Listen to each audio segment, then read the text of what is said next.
All right, ladies and gentlemen, I'd like to welcome everybody to our April 30th, 2025 Commissioners Court meeting. Let the record reflect we have a quorum. All commissioners are here. I'd like to ask that you please stand and join me in the pledge of allegiance, followed by a word of prayer. Pledge allegiance to the flag of the United States of America, to the republic for which it stands, one nation, under God, indivisible, with liberty and justice for all. On the Texas flag, pledge allegiance to thee, Texas, one state, under God, one indivisible. Lord, thank you for the time we can come together. We ask that you watch over this meeting and just go with our decisions as we make decisions on how to run our county. Be with our state officials also as we're meeting up in Austin and doing the same thing up there and trying to do what's best for our state. Be with our national leaders. Be with the military that are deployed all over the world. Bring our folks back home to us safely. Watch over and guide our direction in all we do. In Jesus' name I pray. Amen.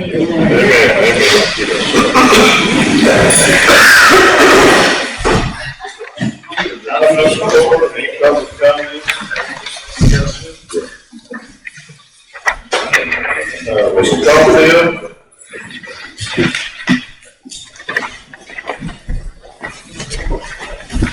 Good morning, commissioners.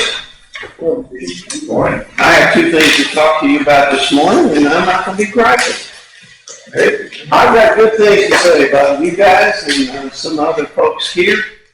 First of all, you're going to be considering a lot combination for me as part of your agenda item number 10. I thank you for taking a look into it, and I hope you'll make a wise decision on it.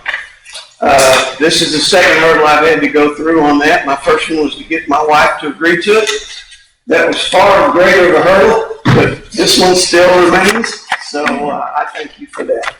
The other thing is, 1 year ago today, we woke up and walked out, and things were broke all over the county. This is the exact 1 year anniversary of this, we call the May storms, but they really came on April 29th and 30th of the first wave of them. During that time, I had to work with Commissioner Muno quite a bit to try to figure out how we could fix the damage up in the north part of the county. I wanted to give Mark some kudos, some compliments. We worked well together under fire. It was difficult. We talked to each other probably 6 or 7 times in about 3 days. We were winging it. We were making decisions on the fly. And it ended up with Mark taking the big stuff. And there was some huge problems up there in that part of the county. We were worried for a while that Waterwood would not be accessible. We had worries about all 3 of the major ways into Waterwood. During that time, Mark and I just figured out how to do it, just man to man. Mark has been great to work with during the entire year since. We had to pay for a lot of that out of homeowner association's funds, which is not exactly the way FEMA likes to do things. So FEMA, between me and Mark, we had an agreement in place that we were able to at least work through Precinct 4, do the paperwork for FEMA all year long. And it's been great working with the folks that they have in place. I especially want to thank Miss Caroline Manley, who spent email after email and phone call and questions like, what did you really mean by that? And we just don't get it. We got everything set with her, and once it was right with her, she made it right with me. So I thank you for all of that work. And 1 year later, we're on the verge of receiving a reasonable amount of money from the federal government. Who thought that was going to happen back April 30 last year? So thank you all. And thank you all of you guys for what you did too.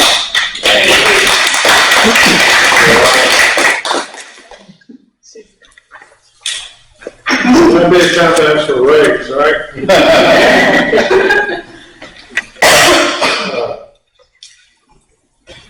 I think, there's some people there from TAC that,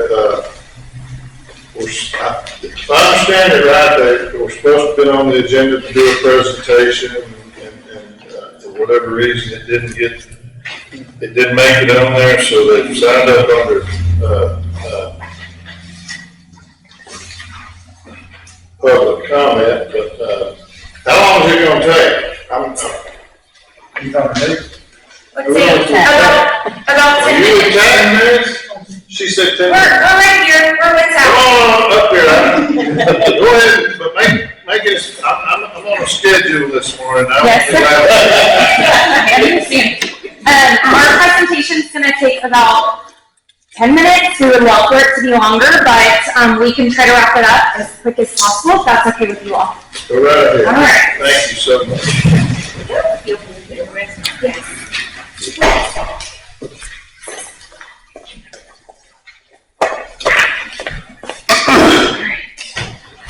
Very seldom get that. Need one for, need one more. Very seldom get that. You need one more? You want, maybe I'll send this to you. Who else have you got? Oh, thank you. I'll tell you something, I'll take that. She's the one that makes it. Yes. Well, good morning, Judge and Commissioners. Thank you all so much for having us.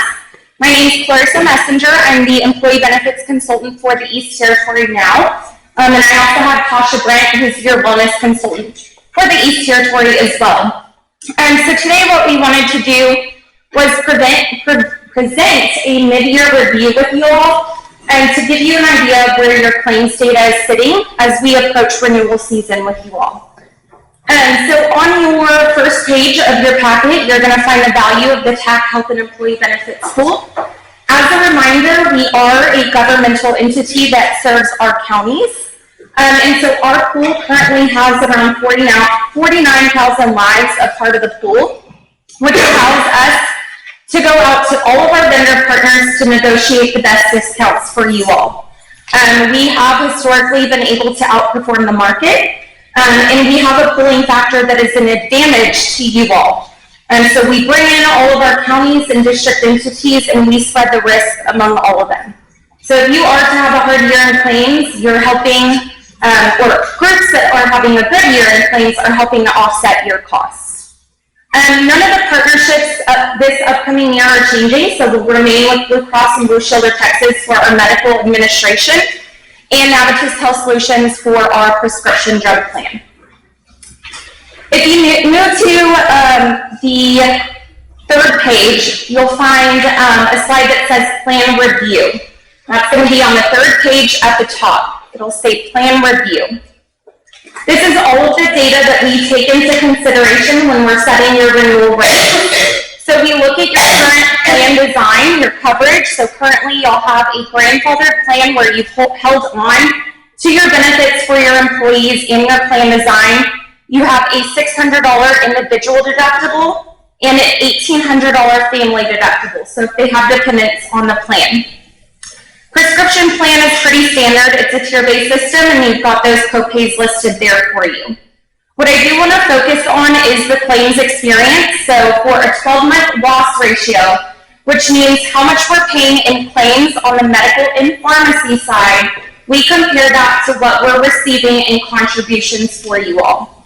Y'all are sitting at about a 68%, which means we're receiving more than we're paying in claims for you all, which is a good thing. You usually want a 94% to break even with the pool. So essentially what that means is that for every dollar that we receive from you all in contributions, we're using 94 cents of that dollar to pay for medical and prescription claims.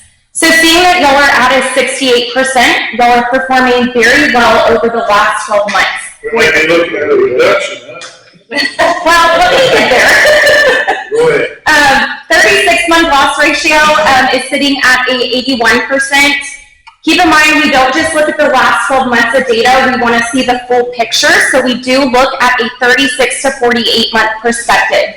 So when we're setting your renewal rates for the upcoming plan year, we're focusing on that 36-month loss ratio versus just your 12 months. If we focus on a 12-month, a shorter span of time, you could have one claim that really skews your data. To give you an idea of how the plan or the pool is performing, we are sitting at about 100% loss ratio. Keep in mind, we want that 94% to break even with the pool. So that means that you can expect that the pool needed amount, which is the amount that we need more in claims for the next year, is most likely going to be around a 6 to 8% pool needed amount. Now, that doesn't mean that everyone gets a 6 to 8%. We look at all of these factors that are listed here on the plan review, and we give individual allocations to each of our groups. Historically, that's what the board has approved for us. And so, seeing y'all's data that it's currently at around 81%, y'all are performing very well.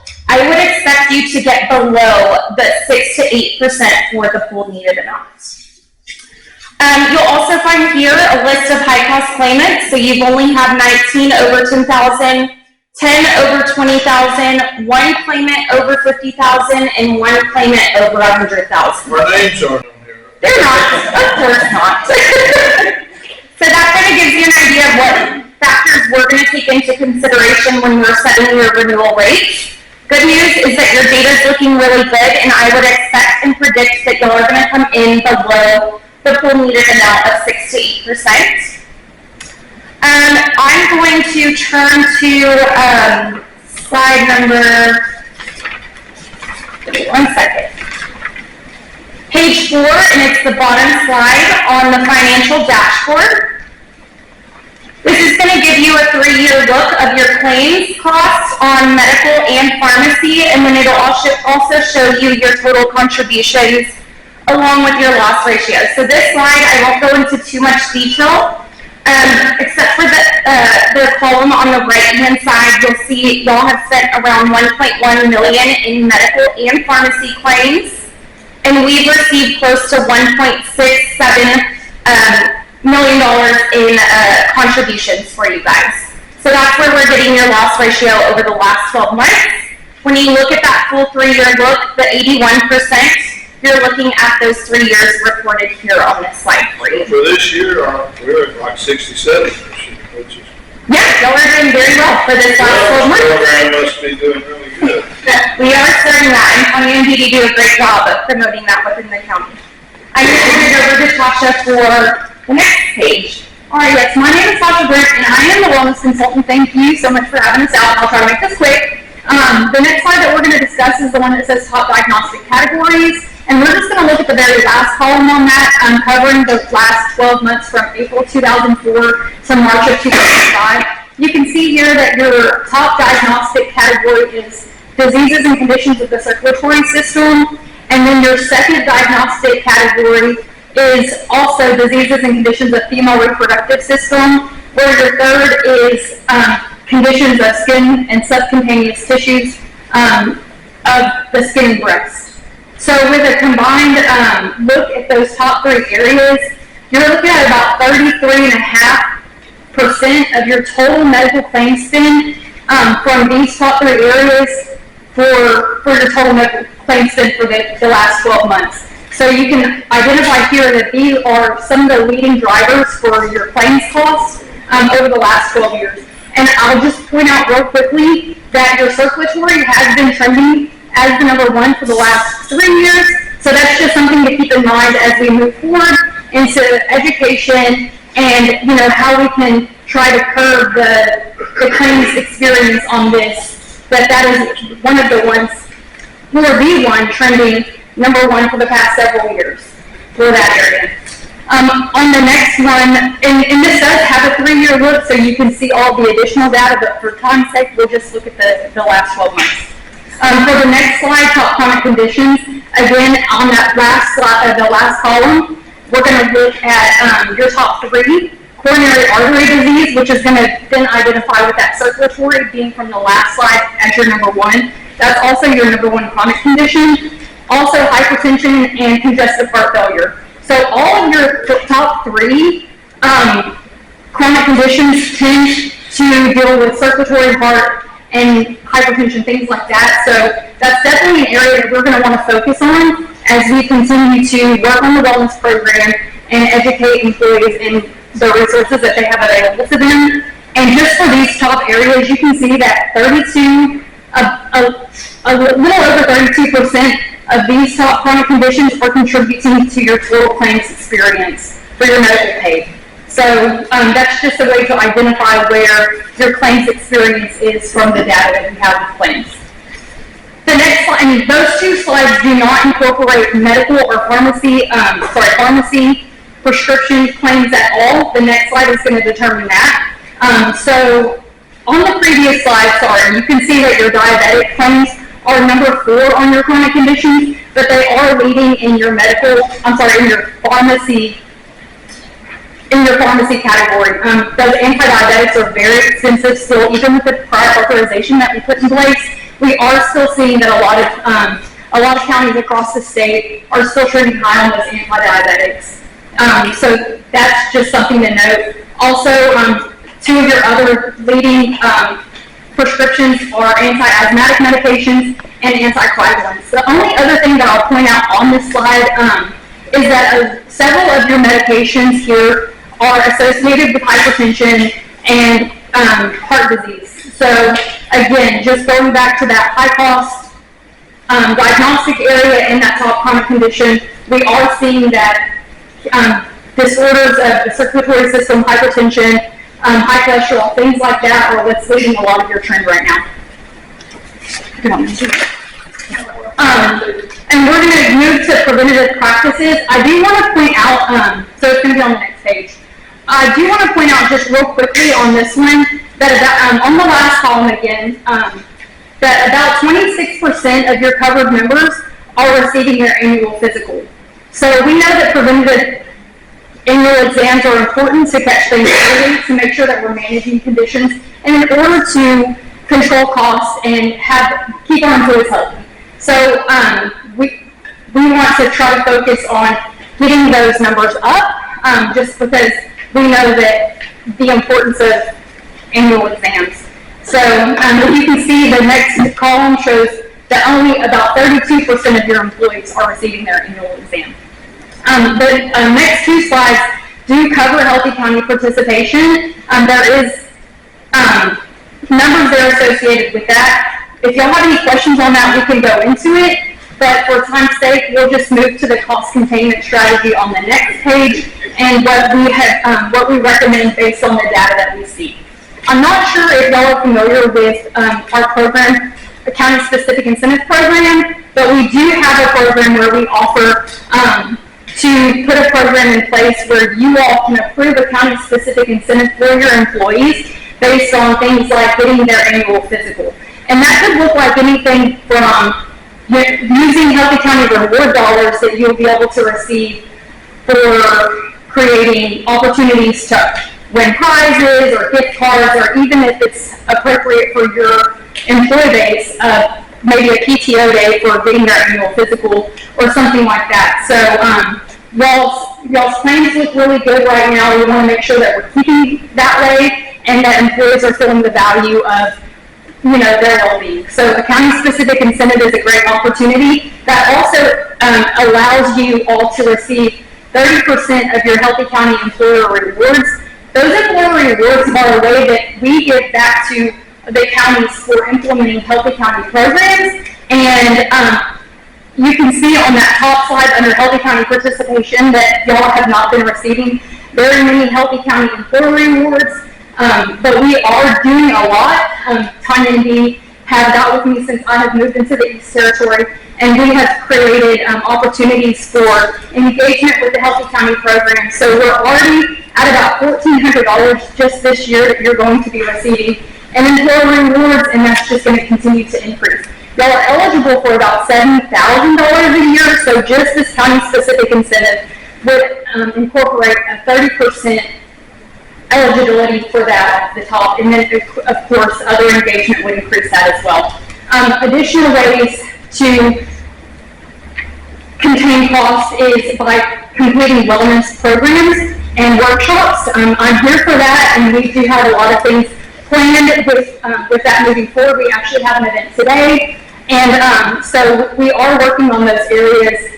And so lastly, we do have a program that maintains engagement in chronic condition management, and that's called Teledoc. And so it features programs on managing lifestyles with hypertension and type 2 diabetes. And just with the awareness that we are now presenting and engaging, I do believe we're going to get those numbers up with our Teledoc program in order to kind of catch those hypertension and diabetes numbers. But that's all I have. Do y'all have any questions on Healthy County? The presentation, the more extensive presentation this afternoon. What time is that?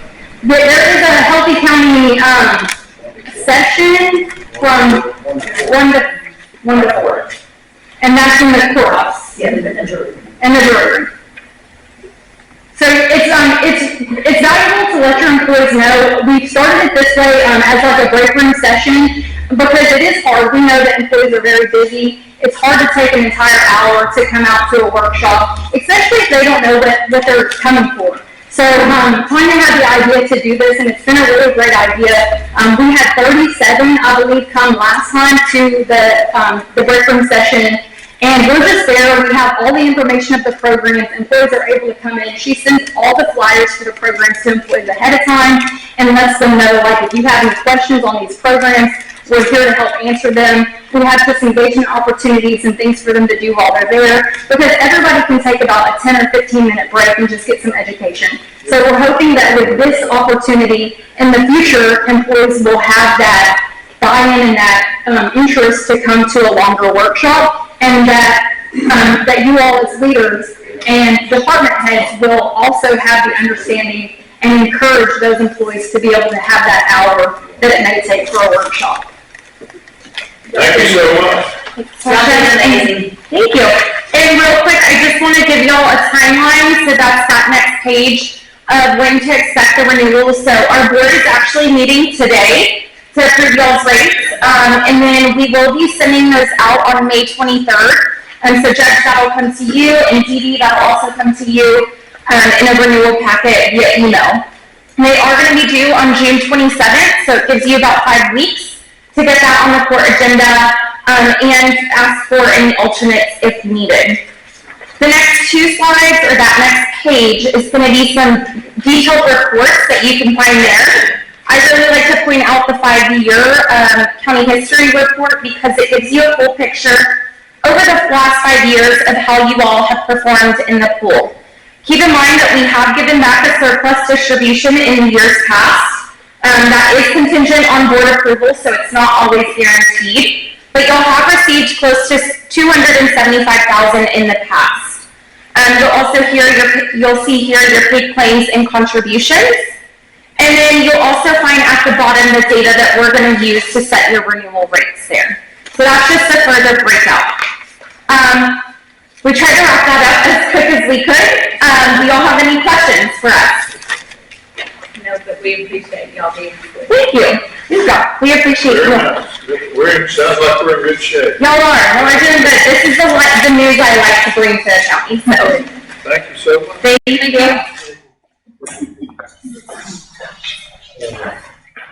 Anybody got anything on number 5? I'll jump over to number 10. Item number 10, consideration, discussion, possible vote on application to revise subdivision plat to revise and part subdivision plat Waterwood, Jacinto County. By combining lots 3 and 4 in block 1 of Waterwood Augusta Estates as recorded in volume 7, page 3 of plat records, to be known as in the future as lot 3A. Good morning. Morning, sir. I've given each one of y'all a copy of what will need to be signed. This is typical replat of 2 lots in Waterwood. Yeah, proposed plat. Well, she's got yours, I'm sorry. Usually you turn in some tax certificates and all Well, that. if you see on Exhibit A, there is the affidavit of publication where it was posted in the paper, the 3 dates tax certificate showing that there's no taxes. Yeah, I see a affidavit, publisher's affidavit showing that you complied with the requirement to put it in the paper. Tax certificate shows, taxes are paid. And finally, exhibit C It's flat. is plat. Yeah, I just didn't have it. Yeah. It looks all in order to me. I'll make a motion to approve. I have a motion by Commissioner Muno, a second by Commissioner Donovan.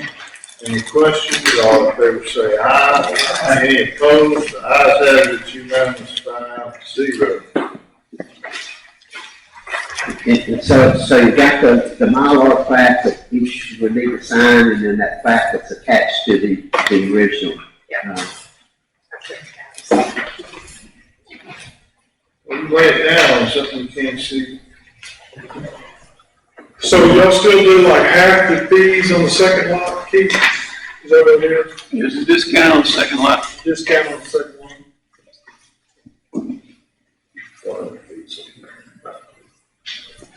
Can you tell me how much the fees are? Sure. 900 is the full price for our fee.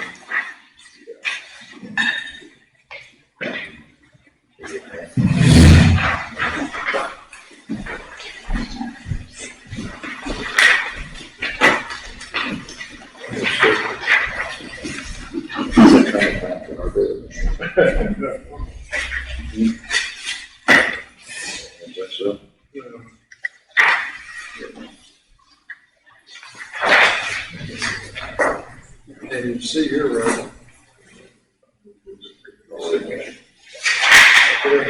Item number 11, consideration, discussion, possible vote to accept the delinquency tax and fine fee collection report by Ms. Leslie of Purdue, Brandon, Field, Collins, and Mott.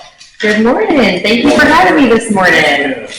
I have a delinquent tax collection report today. I'm Leslie Scotty with Purdue Brandon. I have here with me Cooper, new associate attorney in my office. I think most of you had the opportunity to meet him at the debt cog meeting that we held here back in March. Tiger Worsham with my office, and of course Betty Davis with the tax office, your fearless tax assessor collector.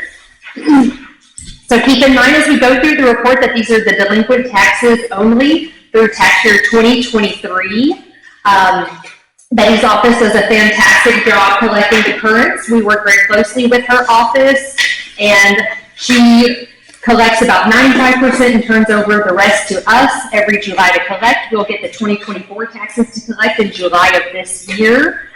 They send out what's called a 3307 notice in May, and any taxes, that's for the current year, any taxes not paid by July 1 will incur a 20% collection penalty, and that fee is passed along to the taxpayer, and that is how we get paid. So our services are at no cost to the county, and we only get paid if we actually collect the taxes and after that fee has attached. So 20%, you said? 20%, correct. So what we have here is all the tax years delinquent, 2023 and prior.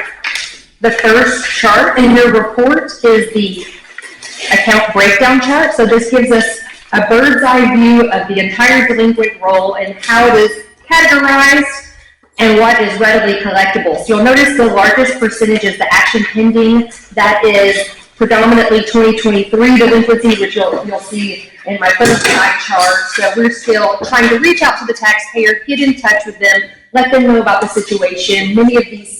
I want to make a little point, because Sure. there's something else on here that's tax related, so. And all these things you do in your collection, it's all guided by the tax code.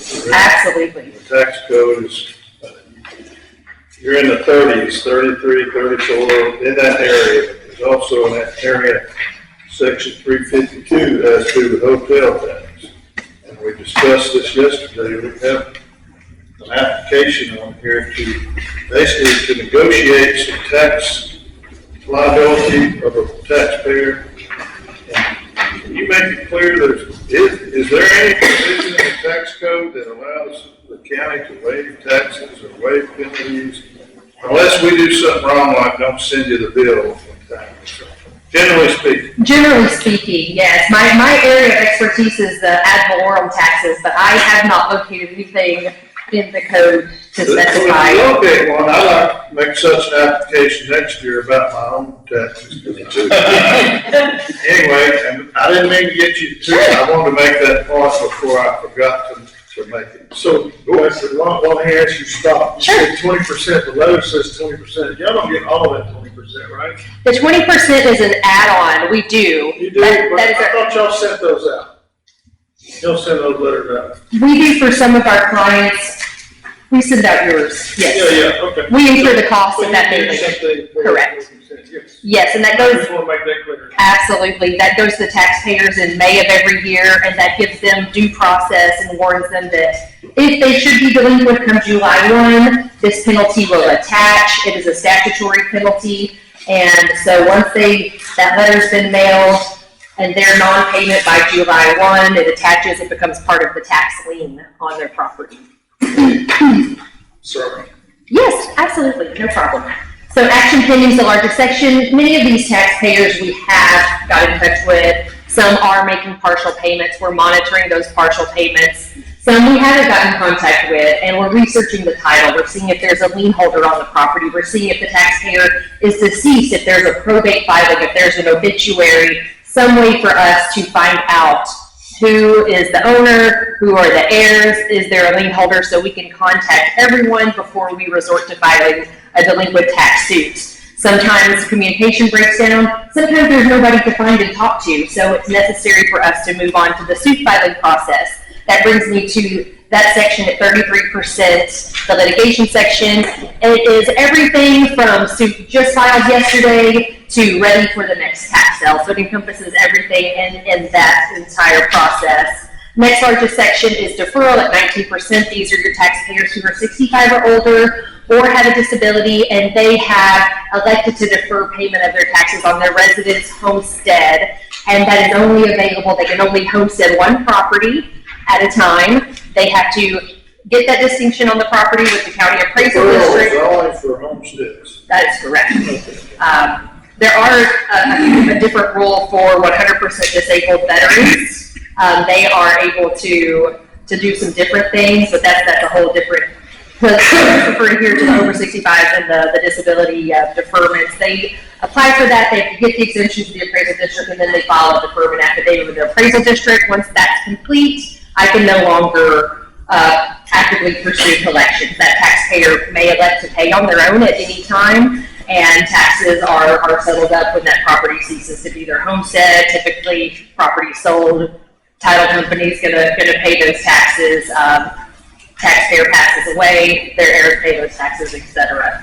So moving on to the dollar range chart, just another way we collect the accounts. Our system takes the software, takes Betty's data that she sends to us monthly, and it puts taxpayers together that own several parcels. So if the taxpayer has several delinquent parcels, our system's going to put those all together. So when my callers are making their calls and sending their letters, or we're looking at filing litigation, we are seeing all the accounts a particular taxpayer may have that are delinquent. So when we call, we can talk about all the accounts at one time. When we file suit, we can cover all the accounts at one time. So just another way that we work to collect the dollars. So this is more or less just a tool for my office. Next, I have the tax year chart. You'll see the largest percentage is the 2023 delinquencies at 27%. After that year, the tax percentages get smaller and smaller.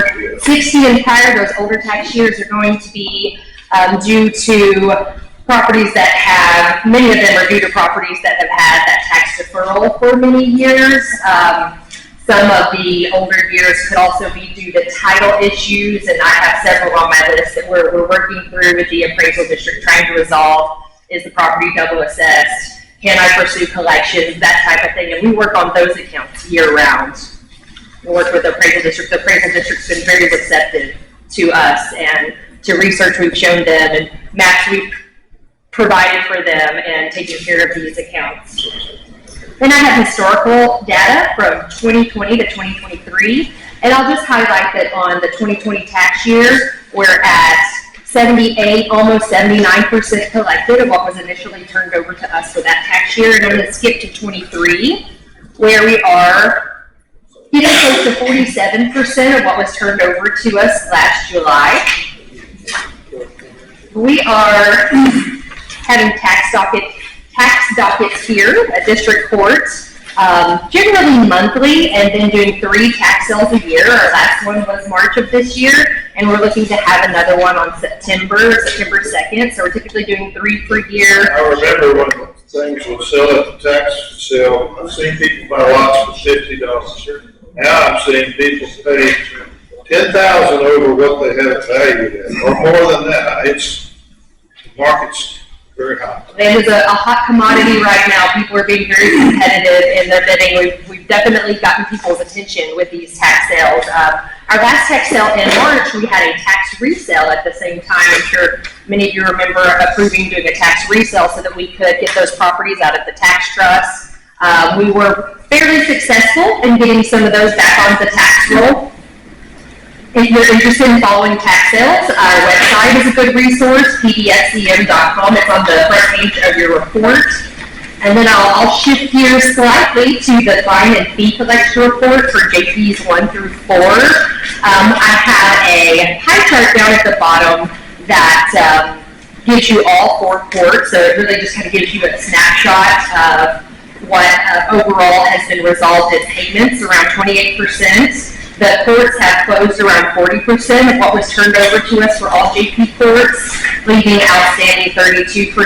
So our goal in reaching out to the violators, and this works in many ways a lot like the delinquent tax collections. When these accounts are turned over to us by law, there's a 30% add that goes on to the violation, and that is how we get paid. That 30% fee is simply by collecting the accounts. But our goal is to drive the individual to the JP court to resolve it. So you'll see that the court dismisses quite a few of these. So that's our job, get them to the court, get it resolved.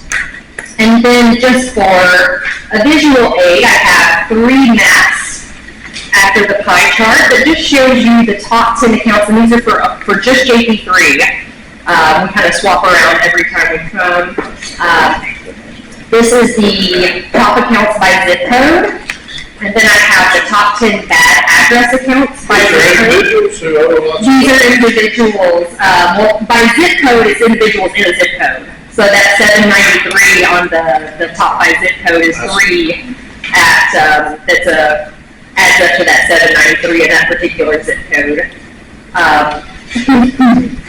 And then I have a nationwide map that shows where everyone has moved about as they come through your county, gotten a ticket or some kind of violation, and where they've gone. So we have someone over in Oregon, someone up in Wisconsin. So I just find this one a fascinating visual aid to see who's come through and where they've gone and where we've tracked them to.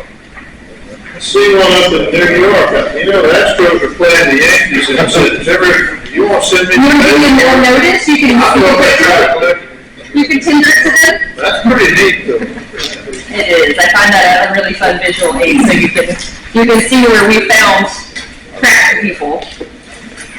Whether we get them to pay or not is another question, but at least get their attention. Are there any questions? This is very informative. Y'all been doing a bang-up job, as usual. Thank you, Judge. Appreciate it. And as always, many of you know how to contact me if you ever have any questions or need anything. Happy to help. Thank you so much. Thank you. My pleasure. Y'all have a great day.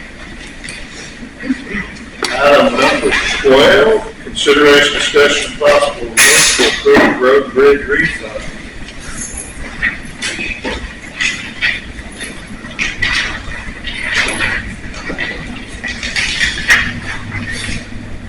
That's $11.50 refund.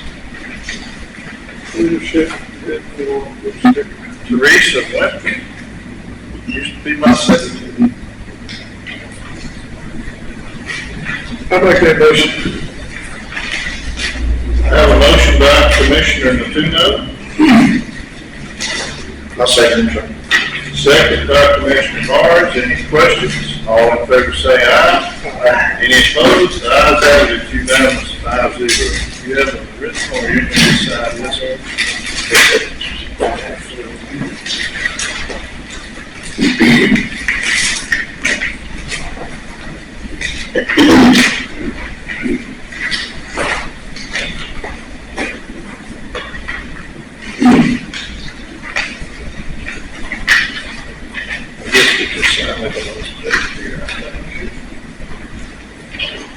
Now I feel like more than $11.50 for the effort went into generating all this. 67.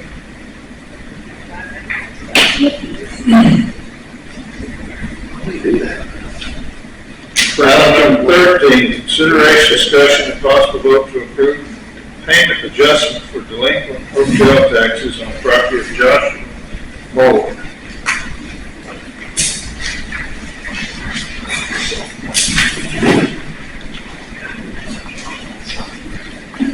Is anybody here on that? When this was first brought up, it sounded like an okay idea. Collecting hotel taxes is, thanks to Ms. Dee and her staff, is that kind of a new thing that's been quite rewarding. Whatever money is collected there has to go into economic development and things of that nature. And she's got some terrific ideas on how we might utilize some of that funds. But this particular person had approached the county about, I don't want to quote numbers, but just say he wanted to offer like 70% of whatever he owes. In other words, knock off some of the fees and expenses. And statutorily, I've enlisted the help of the tax lawyer. I talked to the DA. I read chapter 352 that pertains to local taxation, hotel occupancy taxes. There's no provision in the code that allows us to waive expenses, unless it's a case where the person can prove, well, we didn't send you your tax bill. Then, yeah, we can't very well charge you penalties and interest if you didn't get the bill. But, so I don't know if any action would be necessary if we were going to accept the proposed offer. Much as I'd like to have 70% of whatever that amount is, I don't think we can, until we found out that we can legally do that, I don't think it's a good idea. Everything I've looked at, nothing shows that we can. We'll be doing it for everybody. Well, that's true. That's true. I mean, if we let Donnie slide by, then we gotta let Crystal slide by. Let him slide by, don't let him slide. And then we're gonna let Miss Carissa slide by. And next thing you know, so it may be a good thing. It's just, there's no statutory authority. If anybody comes up with some, I'd certainly be willing to listen, but I don't think there's any need for any action on this at this time. Item number 14, consideration, discussion, and possible vote to approve supplemental benefits package options and appoint Higginbotham Public Sector as agent of record. Yes, Judge, previously we've used NFC, which is National Family Care Act, for our cafeteria plan. Between the Are you talking about Rooster? Yes. We took kicking Rooster to the third? Rooster's a really good guy. We really like him, but he's the sales guy. I get it. The people behind the scenes, for years, we have had, between the auditor's office and the treasurer's office, we've had a very, very hard time being able to get the bills right. We, 9 times out of 10, are doing their job for them, and it's just been a struggle and a burden on our office. And we would like to try to move over to Higginbotham and try out their service and hopefully get something better going. This fellow here with Higginbotham? He is. Been with Tech for the last 20-something years. It's the same thing. Close 7, not quite 7, close. 7 years I was with Tech. Just It seems like a I lot. think from what this was reported, those 7 years that were your best years. But yeah, so I have some handouts for you guys here just so you guys can see what we're talking about.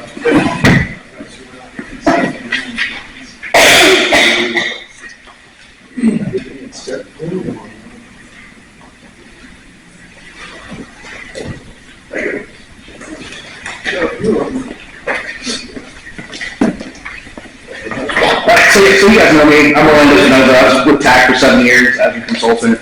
I moved over to Higginbotham Public Sector back in January. So I have Penny Hansington here. The reason why I brought her is because she not only is also a producer at Higginbotham Public Sector, however, she also was a client of Higginbotham Public Sector. So she can kind of answer some questions about the client experience of what you guys can expect from us if you guys were to choose work with us. The main thing that we wanted to bring to you today was our voluntary benefits. So this little brochure here, this is called our governmental benefits co-op. The really cool thing about this is, you know it's TAC already, and TAC has a cool benefit. So this is very similar to that. What it is these are rates that are already set for those voluntary benefits for your employees. We use the same approach, so we use number of groups that come together. We take those Do like supplemental policies or things of that nature? So like your accident plan, your cancer, hospital, critical illness, there's MASAs in there as well, short-term disability, long-term disability. All those benefits that you can offer to your employees, but the county doesn't pay for, that come out of your employees' pockets. Our goal is to build these to be lower cost and better benefits than what you're offering now, as we know that they do come out of your employees' pockets. And so we want to make sure that we're saving them money as well, not just the county, but the benefits that you offer them. Cost to the county? What was that? Is there any cost to the county? So we receive commissions, and our commissions are already built into these rates. Is there any cost to the county? Nope.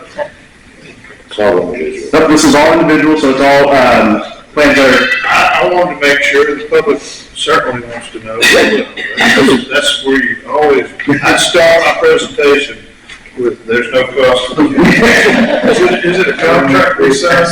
Yes, so you would sign an interlocal agreement with the co-op to be able to join the co-op. And then from there, you get access to everything that comes in the co-op, which is all of these benefits that are in this brochure. But then on top of that, the services that we provide to you guys as a added benefit is one, we help out with your open enrollment. So we'll come out, we'll help enroll employees, explain the benefits to them, help them understand what's going on, so that way they can be more informed on what they're actually electing. And then other thing is going to be, we also help out with the billing. So what we do is we collect all of those bills from all those carriers. We send you one invoice that has all of those different companies on it. You send us one payment, and then we distribute that money to the carriers instead of the county having to cut checks to each individual company. And we also help out with the reconciliation of those invoices as well. And I'll let Peggy kind of talk about it, but she dealt with it on the client side. Yeah, so coming from a school district and being over all the operations and having benefits for employees just like this voluntary, it was very difficult for my staff to balance 14 different invoices and sit there and check off what was in our payroll system versus what a paper bill said. Well, when we switched over to Higginbotham Public Sector, that all went away because everything is housed in one electronic system called the Hub. It's a benefits hub. That's where all of your employees enroll. That's where your staff terminates employees or adds new employees. So. Let me stop you for a second. Yes. So it requires a contract. Are we under contract with somebody else to do the same thing at this time? No? But we do it year to year, and we have not done that with NFC. Okay. So the period would be from like 10-1 till next year? Is that correct? Is that what I understand? Yeah, year to year. So this contract here would be starting 10-1? Correct. Till the following year? So you're not signing up today, it'd be. So we would come in during your open enrollment period and we would sign people up, but those benefits wouldn't be effective until October 1st. Which lines up with your medical and all the other stuff. And you think it's a good move for the county to switch over to this I think that it would save us a lot of time and headache because they do a lot of the stuff that we're having to do on our own. But you're headache and stuff, and if you think it's. Yes, I think it's worth it. I'm not getting headaches over it. I think it's worth it. Sorry. Well, I'll make the motion to move to. Say that right? Higginbotham Public I mean, Sector. we don't want to take the wind out, but hey, we kind of know what you're doing. You don't have to, because we've all been there. Well, I second. yeah, I got a motion by Commissioner Muno, second by Commissioner Dominic. Any other questions? All in favor say aye. Any opposed? Ayes have it, it's unanimous, 5-0. Oh, hey, good to see you. Good to see you, bro.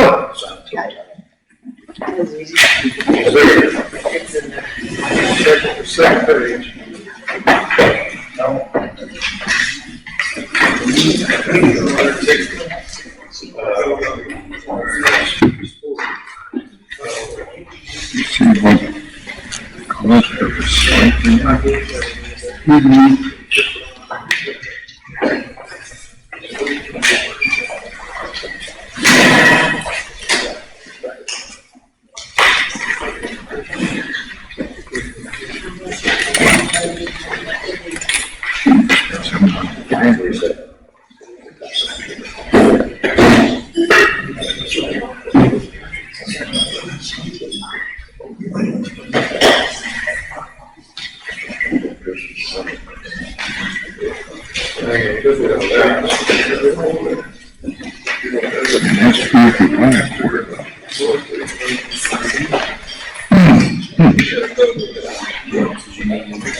And the term is October 1st, is that right? We'd like to sign this, so Dr. Blank. That's 667. Patience, right? That's what we're going to do for.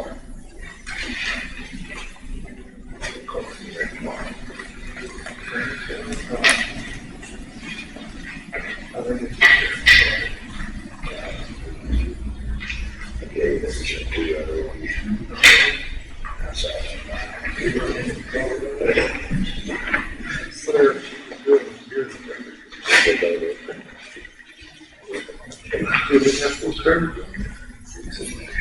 Hey, do we have full coverage on that car? What cost? You want me to use this with you?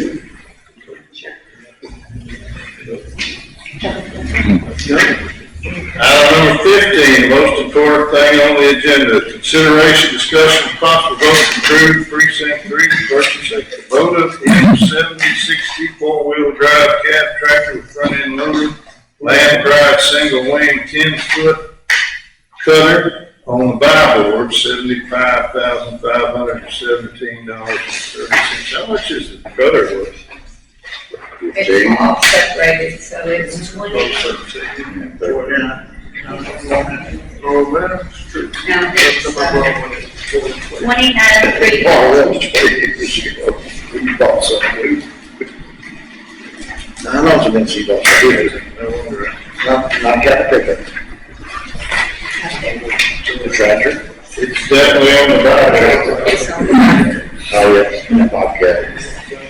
Yeah, Bobcat, yes. I know, some of you guys prefer green paint. Kubotas are. Oh, yeah. Yeah, it's her deal. And I'll make a motion. they're top notch. It's on the Bible, I'll make a motion. I'll second it. Motion by Commissioner Mars, a second by Commissioner Sweeney. I think there was just about a tie. Any questions? You got the money in the budget? Yes. Should hurt me and Caroline Hudson if we All go. in favor, say aye. Any opposed? Ayes have it, it's unanimous, 5-0. Both sides of the You ever see how much is the mower cost? 29. Ooh, the lower only? It's comparable on the John Deere also. 29. I bought 2000 and Is that what you said? Boy, I thought it It's on the second page. that way, it's 10,000, that's so many years ago. Yes. So that stuff ain't cheap. 29, and it's comparable on the John Deere, I've got price on this. It was 26 on the John Deere. There's only about. The John Deere is 26. The tractors we bought. That's a good price.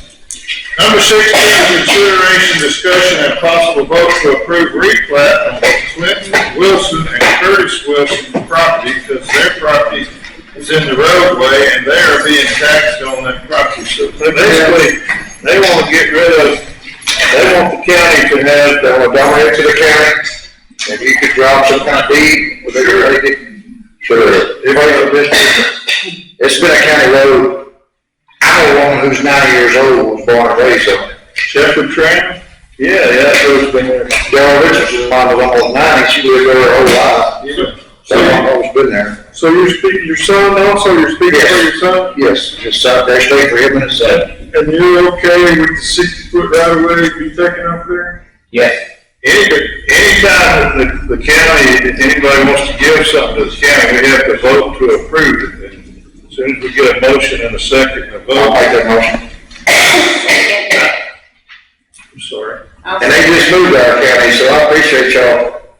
I have a motion by Commissioner Mars, a second by Commissioner Donnelly to, they want to deed their portion of the property that lies within Shepherd, the tram road. All in favor say aye. It's also called industrial too, so. Yeah. The ayes have it, unanimous, 5-0. And you, Judge, you volunteered, right? Yes. I've had put a deed for them, and I've drawn them up in the past. I'll be glad to draw up the deed. Thank you, Judge. Welcome to Sanderson County. And is it 60 foot or 49 foot? Part of the plat said 49 foot, but it was real tiny right. Yes, and what they were doing when they did the survey on that, is they just drew distances to the road off of the property line. Okay. Some came to a ditch, some came to a fence. Yes. So 60 foot. We'll get right on that. Thank you, Mr. Westman. But it's both Curtis and what's your name, sir? Clinton. You're Clint? Yes. All right. They moved new came in here. Do you have a phone number or something? Yeah. You got that? Okay, well, I'll just get it to you and you take care of it. Okay. All right, here's the next most important thing on the agenda. Number 17, consideration, discussion, possible vote to approve the sale of land pride rotary tiller awarded to Sandy Senate County Sheriff's Office. In other words, you want, it works, you want to declare it surplus, correct? It does not work. It was awarded to us by the court, and if you buy it, you have to actually put a part on it to make it work. So real quick, you're gonna sell it on the day basis, is that what we're doing? Yeah, we're selling. I'll make that motion. Have a motion by Commissioner Natuno, second by Commissioner Mars to declare surplus and sell on Renee Bates.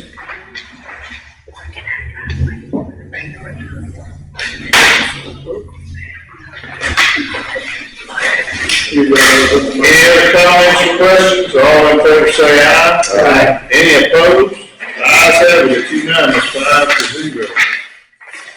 Item number 18, consideration, discussion, possible vote to approve the Genesis Ebombs licensing and servicing provider agreement with Simpson County and Gen Candio Limited DBA, the Genesis Group. Judge, you look at this. A little bit. I've talked to some of the bonding companies and they're saying they're all for it. I'll make that motion. I'll second. I did read all of it. I have a motion by Commissioner Mars, a second by Commissioner Dominic. Like I say, they said it would make most everybody that's dealing with bonds life easier. Bonds will be easier to track. I've had floating bonds over here, and especially if they get arrested somewhere else. I don't show up, I'm trying to forfeit his bond. Well, how do we even know he's got a bond? Because it never had made it to the file. This should make that, that's just one thing. Work, sir. Yeah, that's good. So did I ask to vote? Yes. Motion and second, I made a motion, Mr. Dominic. All in favor, say aye. Aye, unanimous, okay, good, good. All right, signature ready. There's something to sign. Yes, sir. This is appropriate.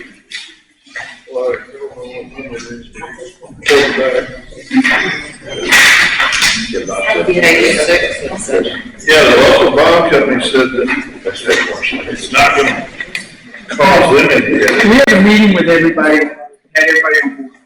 Good.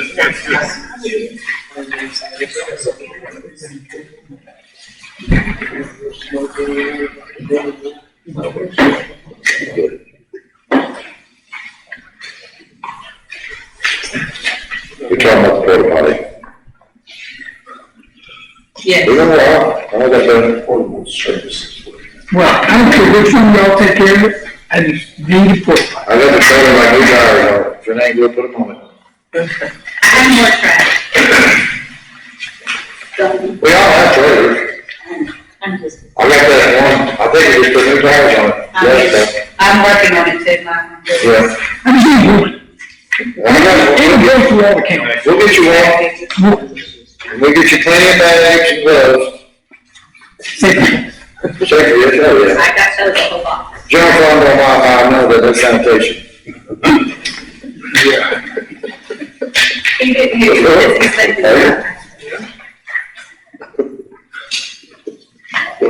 Thank you, Ben. Shrimp and the brown bread. Yeah, the general fund, did you? I'm thinking about Oh, that. mine's great, check it out. I'm thinking about that. Just what y'all doing all that, we got all our fire hoses installed in the jail. We are now, we got the two valves they gotta repair, and once we get that bill, we'll be 100% done in the jail. Oh, that's good. We received our citation from the jail commission, giving us a passing grade for our jail. What's anyone over there to that sewer or something? I see them over there, some company, I don't know what they're doing. Yeah, the lease check company come out. I see somebody over there, I don't know what they're doing. Item number 19, consideration, discussion, possible vote to approve the Tri-Care Portable Services Agreement between Symphony Diagnostic Number 1 LLC, DBA Tri-Care, San Jacinto County Jail. Now, is this something new or something? No, sir, we've had that before, it's just where we're getting the contract signed properly, it's just updated, so. It's one of those, It's one of those. yes, sir. That's our healthcare provider for the inmate benefit. Yeah, they come out to the, jail, they actually have a machine, they can x-ray, they can do that. I seen that, that Where's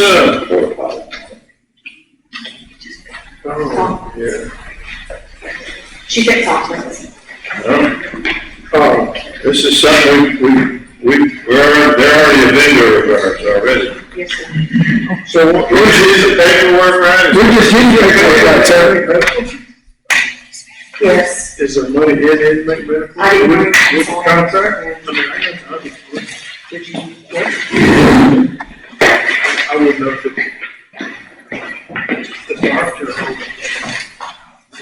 It's all saved money if they're coming out there instead of having to haul them to the hospital to do EKGs or whatever else they do. They're very too, huh? Saves trips. Saves us trips. Oh, yeah.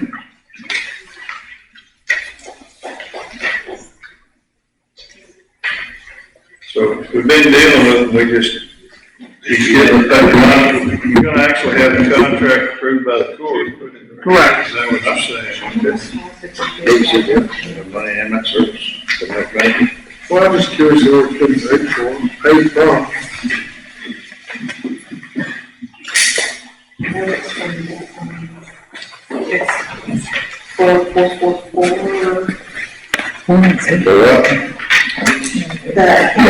And you realize, that is, we only pay them if we call them out.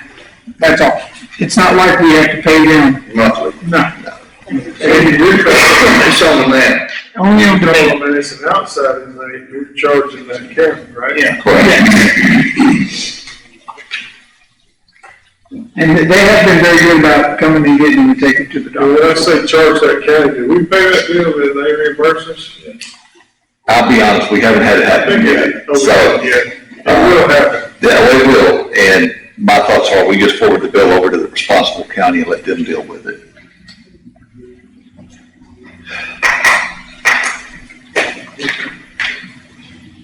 Here's a motion to go ahead and approve the Tri-Care Portable Service Agreement. Sure. That's a motion. I have a motion by Commissioner Sweeney, I'll second. second by Commissioner Dominic. Well, I'm sorry, but I don't know why they changed this. I couldn't find anything. I know. Any other questions?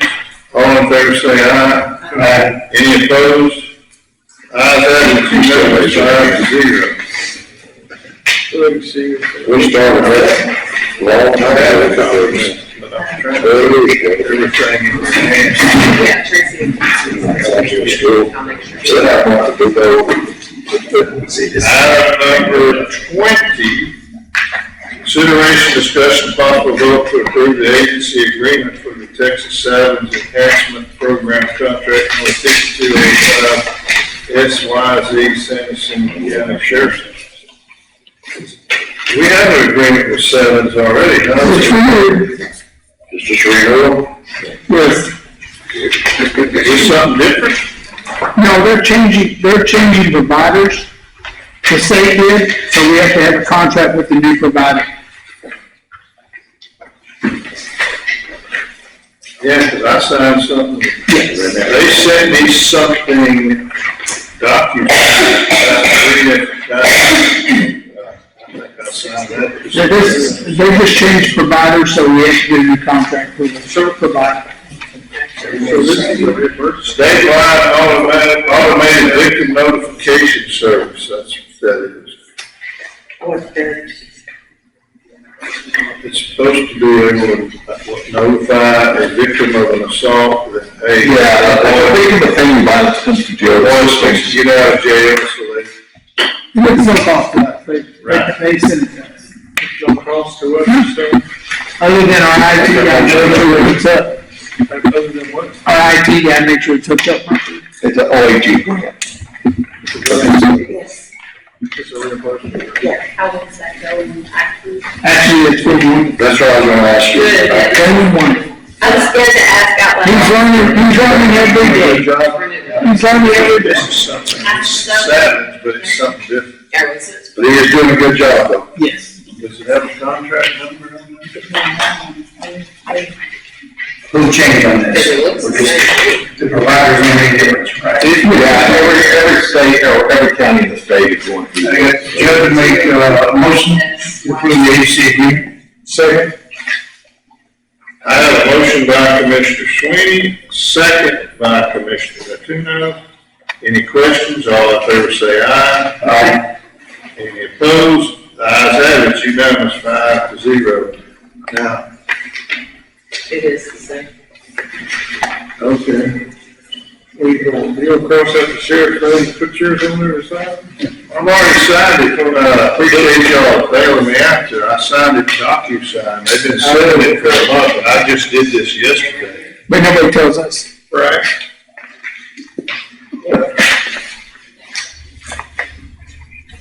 I was trying to print it, and you just keep clicking and you know, it puts a signature, it's not really my signature, but it's a signature, and I did click on it. So thank you. If we need this other side as well, we can, but I tried the sheriff's name on here. If you sign it and send it to the state, we should be good. I mean, I did, because then I sent it to everybody, let me know what I've done. Anyway, if they call us, I have it. Cool. Thank you, sir. I believe that takes care of That it. is not taken care of, because another thing that apparently is going through your agenda on this. I sent this to y'all, that is from Unity County, that is the contract that everybody agreed to. That is there, and that is for y'all signature. But I sent that on Thursday. We're operating under the contract that was signed in 22. Correct. It's never been revoked or anything, but They sent us one. people wanted an update. They signed it. Yeah, the previous contract's got the sheriff paper signature on it, so. It's still a contract. I mean, it doesn't matter who signed it. Well, we appreciate And to that. argue otherwise, it's not doing what we ought to be doing. Yes, because my understanding has to, you're, Basically, we're changing it. All right.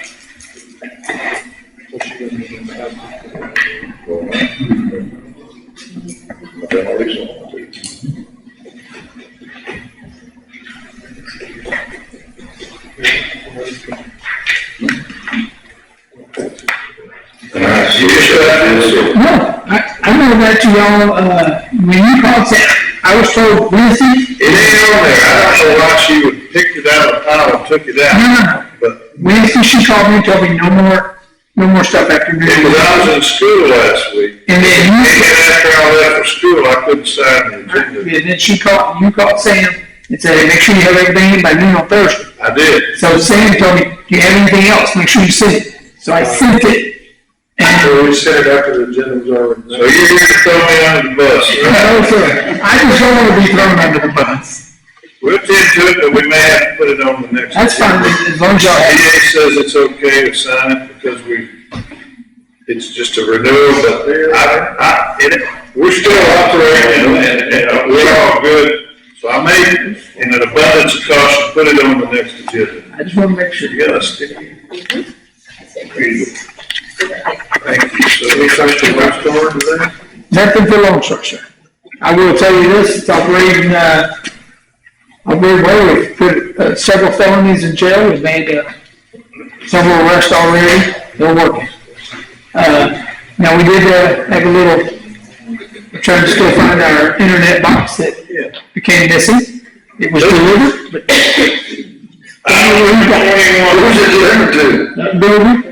Consideration discussion possible vote to review and approve the Hood Wrangler Authority Agreement with Texas A&M and USDA United States Forest Service. No. Good morning, Judge, not those old. There you go. Hey, I'm trying to give you money for nothing. Hey, Judge Officials, thank you for the invitation to come to Commissioners Court today to discuss the good neighbor authority that the Texas A&M Forest Service and the USDA Forest Service have been working on together. My name is Jordan Herring. I'm the Regional Operations Chief for the Texas A&M Forest Service serving Deep East Texas. I support 7 districts and our field operations personnel roughly from Mexico just down the boat line. Our mission at the Texas A&M Forest Service for the last 110 years has been to assist private forest landowners, keep Texas forests healthy and productive, suppress wildfires, and respond to other disasters. The Good Neighbor Authority was first authorized by Congress, U.S. Congress, in the 2014 Farm Bill, allowing the USDA Forest Service to enter in agreements with state forestry agencies, like the one I work for, to implement important forest management work on the national forests. In Texas, the Texas A&M Forest Service and the U.S. Forest Service have had a G&A agreement in place since 2019. The Texas A&M Forest Service has completed 3 timber sales under this authority. With the funds that I received from the timber sales, I am required to perform stewardship work on the national forests of Texas. When we began the agreement with the U.S. Forest Service, we highlighted that we wanted counties, like Jacinto County, to be partners in this and look for ways to get funds to the counties. The best ways we identified to accomplish this was to reimburse counties for materials that y'all are already using on roads that you have in your agreement with the U.S. Forest Service. The funds that we have to distribute for you came from a timber sale that we just completed in Walker County on the Sam Houston National Forest. And what we've done is basically taken the proceeds from that timber sale, split it in half going to San Jacinto County, half going to Walker County. Montgomery County does not have a road use agreement with the U.S. Forest Service. I'm sorry, what'd you say? Montgomery County, so basically if we do a timber sale under this G&A agreement, we take the fund, we approach each of the counties that have some land base of that national forest in them. So we just did one on the Sam Houston National Forest, and that's Walker County, San Jacinto County, Montgomery County. Right. Montgomery County doesn't have a road use agreement with the U.S. Forest Service, and aren't interested in doing one. So basically, instead of taking the proceeds, splitting it into thirds, we're splitting it into half. Pretty sure we have. You do have one, yes, sir. So what I can do is I can reimburse for materials that have been applied to roads that you have in your road use agreement with the U.S. Forest Service. So we can go back, starting July 25th, 2023. That's when we entered into our agreement with the U.S. Forest Service.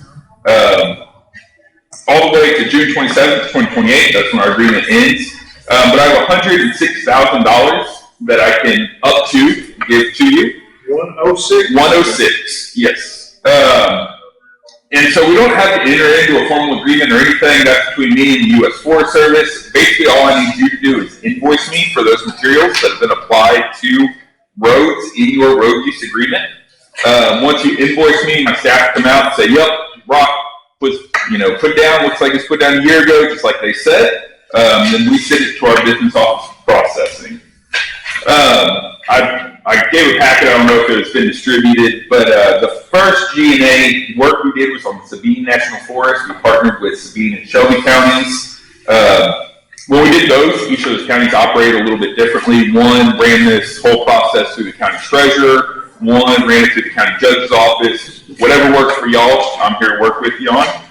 The Good Neighbor Authority has been beneficial to all parties.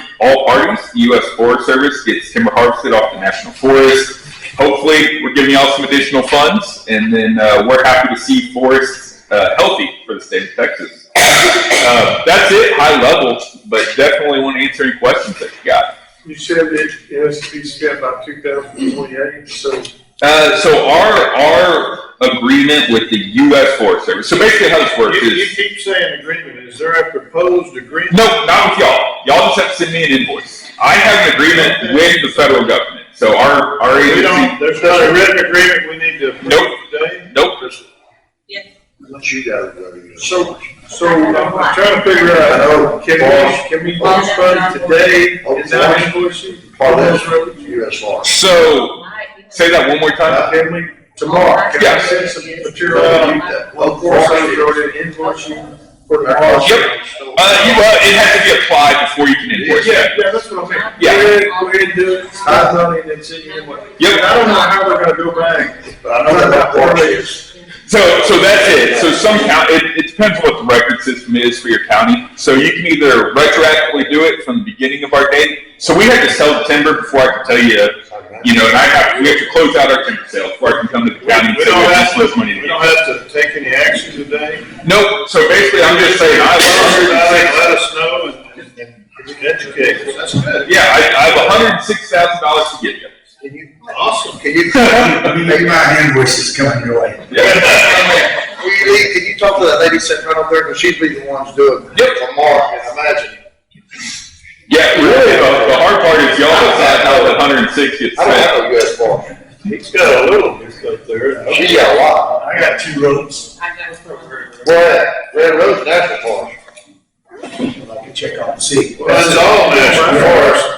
They're not. So I'll give you a little background. So the Texas A&M Forest Service and the National Forest, we're different entities. We're the state forestry agency. You're part of the Texas A&M University. Y'all don't own any forest. Not in San County.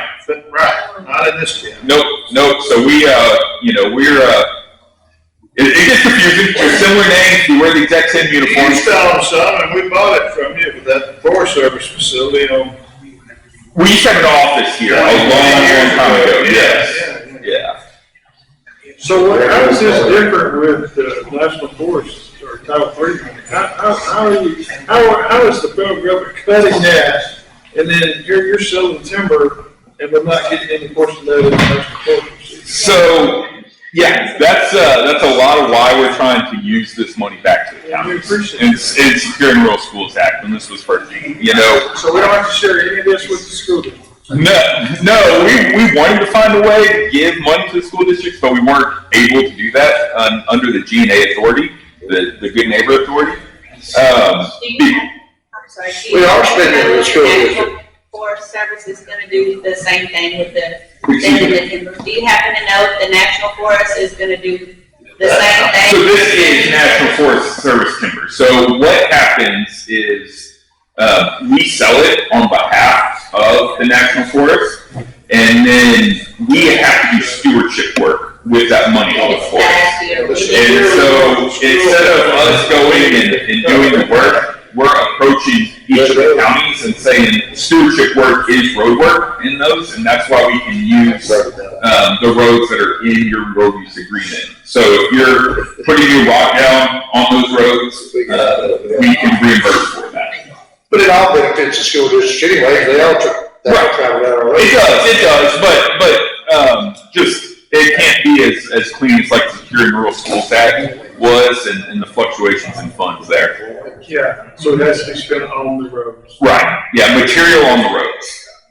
Man, you can look, Luke could use 5 days on that road. Any Forest Service road in that road use agreement. Oh, in the agreement. Yes, sir, in that road use agreement that y'all have with the U.S. Forest Service. We don't actually have to approve an agreement, but y'all have an idea about how you want it to. Okay. All right, thank you so much. Appreciate you. Item number 22, consideration, discussion, possible vote to support I-69 upgrade funding request. I got a letter from the city of Shepherd. Congressman Morgan Luttrell has fighting hard for us up there in Washington and they're trying to, pushing for some funding to improve Highway 59 to 69, along down through Shepherd and around, including replacement of the Trinity River Bridge. And I think what they were looking for is a letter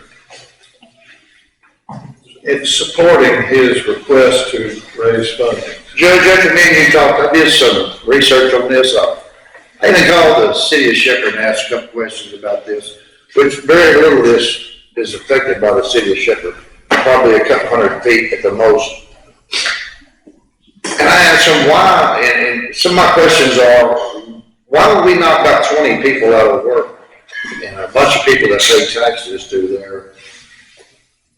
And I understand a lot of the input on it. They say they're wrecks and stuff. Well, you know, are the different things. I just don't see knocking people out of work or taking stuff off tax rolls. Because I see what they did to the city of Shepherd. They charged the city of Shepherd $2 million to move their sewer lines and water lines. And the city of Shepherd has been paying a note on it for 20 years. Yeah. That the state won't move the road, but they made the city pay for all the utility. Are you talking about having to buy out businesses that are up there near the bridge? The Jack in the Box is gone, all them little businesses up there are gone. Mr. Pilkington's place gone, then people on that tire shop's gone, I mean, and I understand about, but I see what they did to the city of Shepherd when they built that bypass, they killed it. They didn't even put an exit for people to get off there at 3460. And if you got off at 3460 right there, all that from Beverly Drive all the way down to where, right past Beverly Drive, you couldn't even have a culvert in there. There was no access off a feeder road. You can't put a culvert. You can't have a driveway in there for businesses. So who's on the steering committee for I-69? The last person I put on it was you when you got on the. And I didn't get to the last meeting. I went to the first meeting. I think it was me and David. We went to the first meeting, but the second meeting they had, I couldn't make it. I was in the hospital. There was no physical happening. And that's the second one they had. And I addressed a bunch of these crossovers and stuff, and, the exits and all ramps, they told me in the first meeting I went to that they was gonna come out of Lake Pool Road, which is on the theater over there, where DP Ward's, the old Bobby stand was, and they're gonna come up 59 and do an overpass right there. And I asked the people in there, I said, why would you do that? Why don't you just make it two-way traffic the way it is now? There's no two-way traffic on the theater. And I said, well, what do you do when that floods? Right there at Big Creek. Well, that doesn't flood. Every engineer in there, every one of the people in there told me they were running that did not flood. You've waded water in it about I said, Mr. Lee, a man just drowned there a couple years ago in a vehicle in there. So, I mean, there's a lot of issues. So y'all do whatever, but I don't support it. To make it short and sweet, I don't Well, support it's it. your precinct. I mean, I would like to believe that TxDOT has the bigger picture in the future, blah, blah, blah. We're probably gonna do it regardless. They're gonna do it regardless of what we say. As far as me personally, I don't support it. Well, it's on the agenda. If it dies for lack of a motion, so be it. Does anybody here want to make a motion? If not, we'll move on to something else. No action.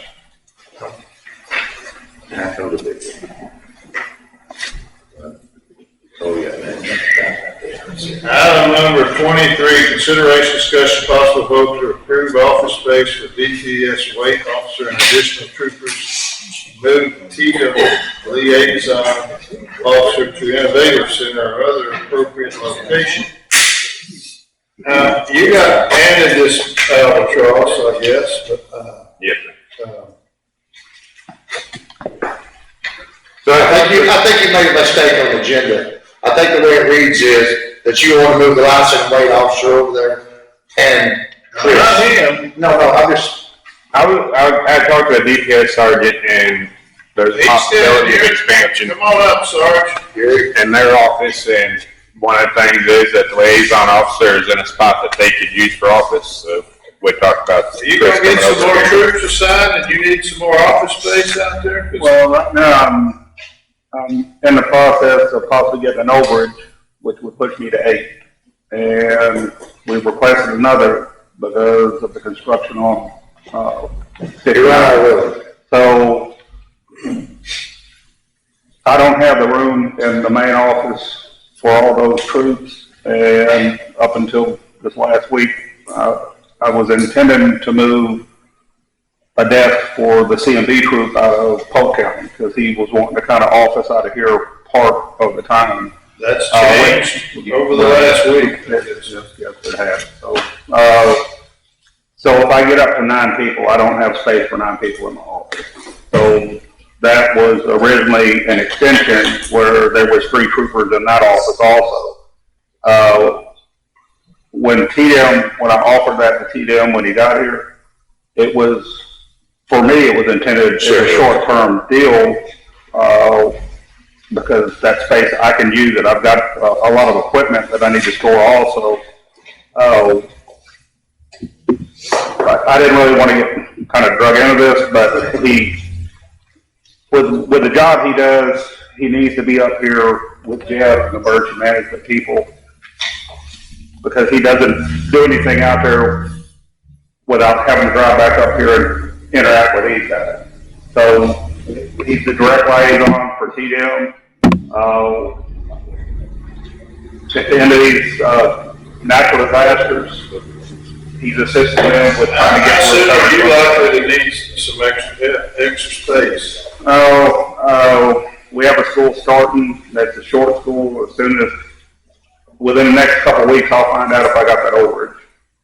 And if I did, before he gets here, I'm going to have to figure something out. So I make a motion to move Chris with Tatum to the Innovation Center. I was gonna suggest that if we got a few weeks that we just acquired a new piece of property that a little bit of work might put him in office right there. There's lots of things going on over here. Well, whatever y'all decide to do, that's fine. He's not here, and it's not any of my business, as far as that's concerned, but. Space across the parking lot over there, didn't it? Well, that's, I don't know if y'all been over there, but. We've been over there, but. That's not the most. Desirable. Yeah, that would take a lot of money to get it up. You can smell that dog pound through that wall. And it's just not sealed up for winter or summer. That winter unit in there was built before I was born. And even if it was replaced, I don't know that it has the capacity. They are lobbying hard to get him up here somewhere. They didn't have electricity back then, it was warm, did it? Probably not. So all of emergency management is already done. To come talk to y'all, but he wasn't able to show up. Am I gonna get a second on this motion? I second it. Thank you. All right. I have a motion and a second. All in favor, say aye. Aye. All opposed? Look like it's a draw. I'm staying out of it, so we're gonna table it by default, you might say. And I'll get Chris to come back and talk with you. He should have done that prior. Can I ask you a question? Jeff, how many days is Emmett there a month? Average, maybe 5 out of the month. Why couldn't we split office with him and Chris if he's not there?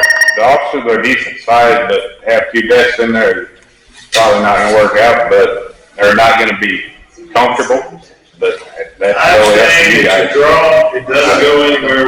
I think we can come up with something. If we can get a little time to look into it a little more. Commissioner, I'm gonna pass the gavel. You can deal with the payment bills and all that stuff. Okay. He asked for me. Is this yours or mine? Sheriff's gone, right? Yes. I asked him if he had anything on the loan. If y'all move me out of my office while I'm gone. We'll just buy somebody to you. That's fine. Just go down there and sit. You gotta move all that. All right, we'll move to number 6, which is. Mr. Wilson, Miss Wilson, y'all can leave if y'all want to. I mean, we're finished. It'll be a while before you can pick up dates where you get that drawn up before you. So I didn't know. That's up to y'all. That's up to y'all, I just want to tell you. Yes, sir. I'm supposed to be on. That way you have time to buy your wife lunch. Like, For what, sir? What are you on the agenda for? Make a presentation for the medical program, savings program. If you need me to, I can come back. I mean, I've got everything ready now. What are you presenting? It's the savings program, your group medical plan, we save y'all about $400,000 a year. Now I was gonna show you how we do that one. it ain't on the agenda though, that's the only thing. Well, okay, because the judge told me last week that I was on the agenda, but I'm not trying I think to, whatever y'all want to do. I think he might have thought he was with someone else. I'm sorry? I think he may have thought he was with Higginbotham. He's coming to be here at 9:00 today. I bet he did. So have you spoken with the treasurer at all about it? I have all the insurance. No. Well, I'm just telling you what the judge told me to do. I talked to you this past year, I think. I mean, she would be the ones that handles. Well, but I'm talking about a presentation to show y'all how all this works. Because y'all the ones that have to make the decision. But she hears it and then she put it on the agenda for us and we.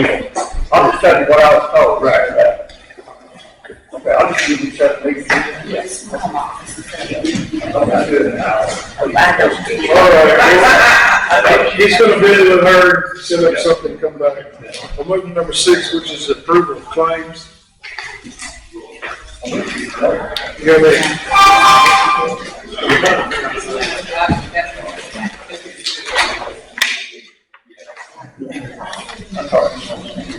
Last thing today, go down this road, we're gonna get our change.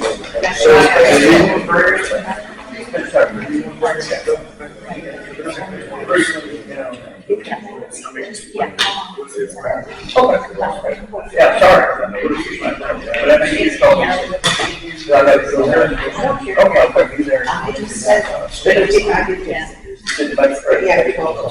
Yeah, she didn't put it on the agenda. All right, Chad, anything? Yeah, I'll call you. Oh, yeah, Bill, yes, sir. You got a week or Say that's in the county.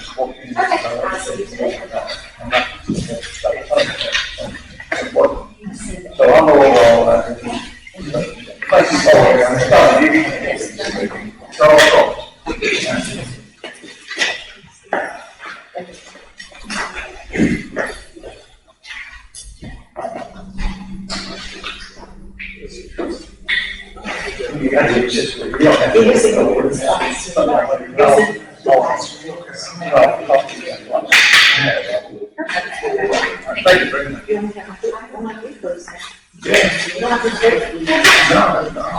This is all, it's very thin. She said,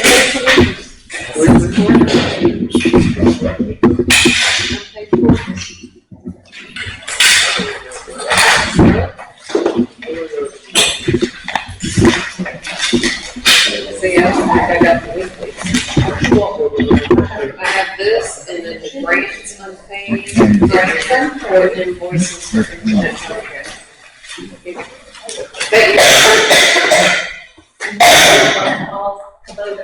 10:35. back is what I saw. Yeah, but still. Finish That doesn't filing that. report last week. It's a PO, it was a PO. Our report last week was a PO. So it's not gonna be in this week, but This is just taking. you need to.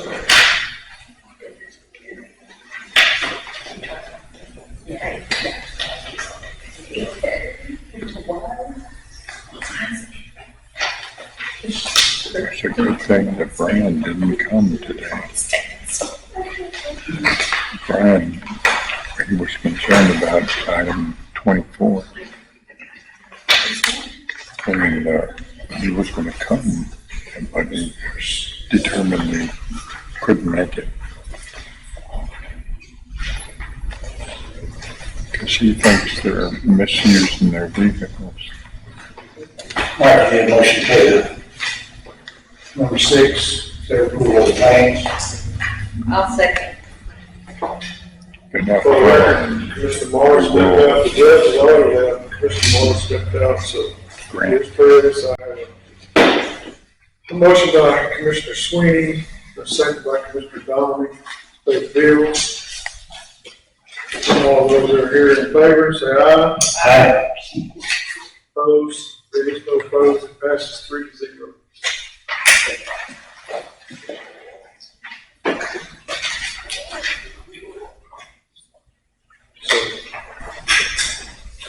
Thank you. Wherever you want to sign.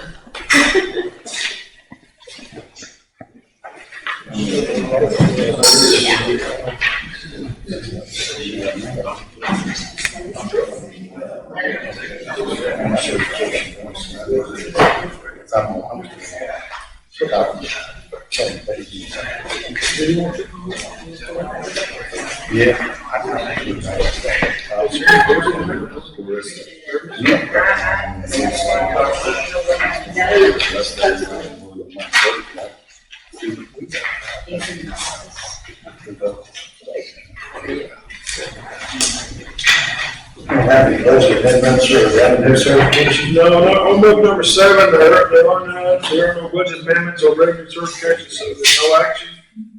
Move number 8, consider approval of minutes of meetings of regular meeting, March 5th, 2025, monthly meeting, March 19th, 2025, special meeting, March 24th, 2025.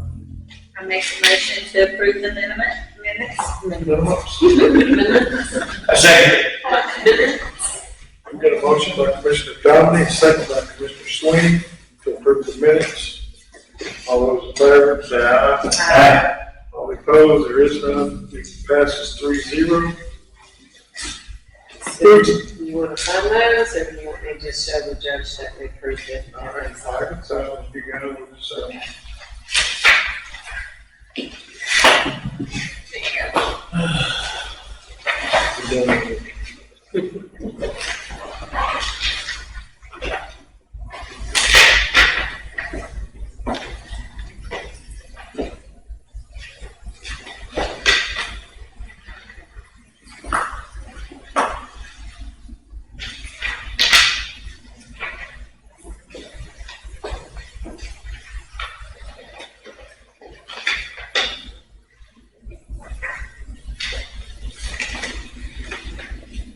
Can you hold this back? I'm going to return it to you.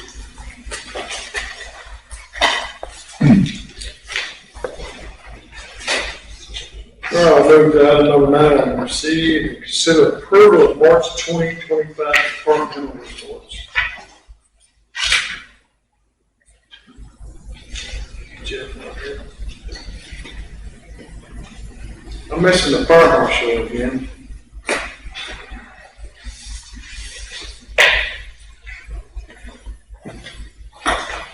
Did y'all have the fire marshal, is that one y'all missing? Hold on.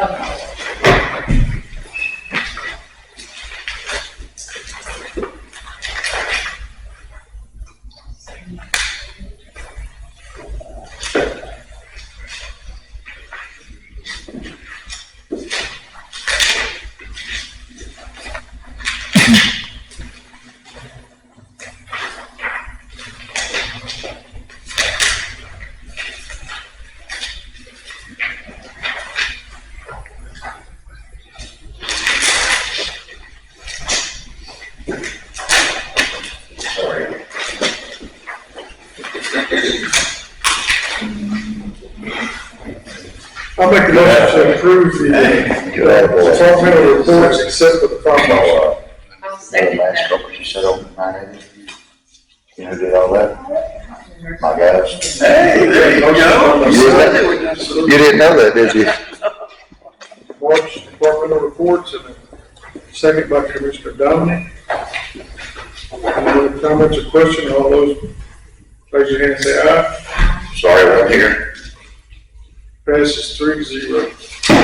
Mr. Morris, step back in. I believe we're through with our business. Y'all, have I passed it?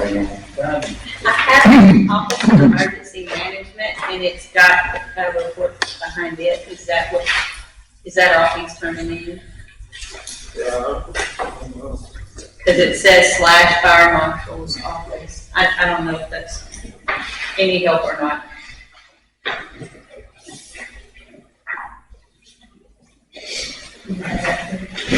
Yeah. He's got it in the Office of Emergency Management. And I did make a mistake once before. Oh, you're confessing? I'm confessing. It was a small mistake. Hey, when I called that man, I was hysterical and said, I got to change his back. He said, I can't sit back. I said, okay, he said, because I told her. Good for him. Good for you. Yeah, he said, I didn't think I wanted to double pay. I have much of. She's not getting right for it. 212. I was sick. You know, say all that, say this. You still have thanks for coming here today, right? Make a motion to adjourn. Second that. Motion by everybody. Commissioner Sweeney, second by Commissioner Dunn. All say aye. Aye.